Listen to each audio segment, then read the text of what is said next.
جب وہ احکم الحاکمین ہے تو اس کے عدل و انصاف کا یہ تقاضا ہے کہ ایک دن ایسا آئے گا اور ضرور آئے گا جب ہر شخص کو اس کے اعمال کے مطابق جزا و سزا ملے گی۔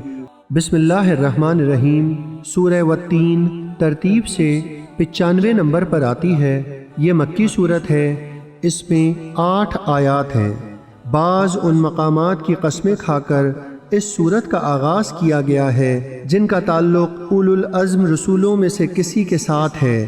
پھر بتایا جا رہا ہے کہ ہم نے انسان کی آفرینش اس انداز سے کی ہے کہ سوری اور معنوی اعتبار سے یہ احسن الخلق اور اکمل الخلق ہے۔ انسانی عظمت کا تصور جو قرآن کریم نے پیش کیا ہے، دنیا کا کوئی فلسفی، نفسیات کا کوئی ماہر، عمرانیات کا کوئی استاد، طبیعت کا کوئی معلم اس کے گرد راہ کو بھی نہیں پہنچ سکتا۔ قرآن نے عظمت انسان کا جو نظریہ پیش کیا ہے، جب اس کا مطالعہ کیا جاتا ہے تو باقی سب دانشمند نادان بچوں کی طرح نظر آتے ہیں۔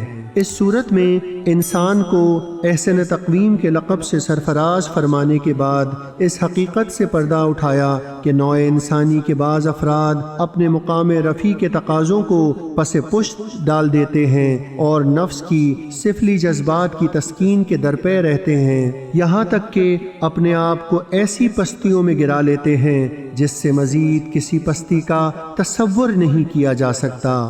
البتہ وہ لوگ جو خود شناس ہیں، اپنی خداداد عظمتوں کے قدردان ہیں، ایمان اور عمل صالح سے اپنے دامن حیات کو معمور رکھتے ہیں، ان کے لیے ایسا اجر ہے جو کبھی پایاں پذیر نہ ہوگا۔ اس حقیقت کے بیان کرنے کے بعد قیامت کی ضرورت اور اس کے برپا کرنے میں جو حکمت ہے اس کی طرف اشارہ کر دیا۔ جب وہ احکم الحاکمین ہے تو اس کے عدل و انصاف کا یہ تقاضا ہے کہ ایک دن ایسا آئے گا اور ضرور آئے گا جب ہر شخص کو اس کے اعمال کے مطابق جزا و سزا ملے گی۔ اگر ساری عمر پھول کھلانے اور ہر سمت میں چراغ روشن کرنے والا اور اس کے مقابلے میں ساری عمر کانٹے بونے والا اور اندھیروں کا بیوپار کرنے والا ایک ہی انجام سے دوچار ہوں تو اس سے بڑی اندھیر نگری اور کیا ہو سکتی ہے؟ کیا کوئی ذی ہوش اس ذات سے جو احکم الحاکمین ہے اس اندھیر گردی کی توقع رکھ سکتا ہے؟ ہرگز نہیں۔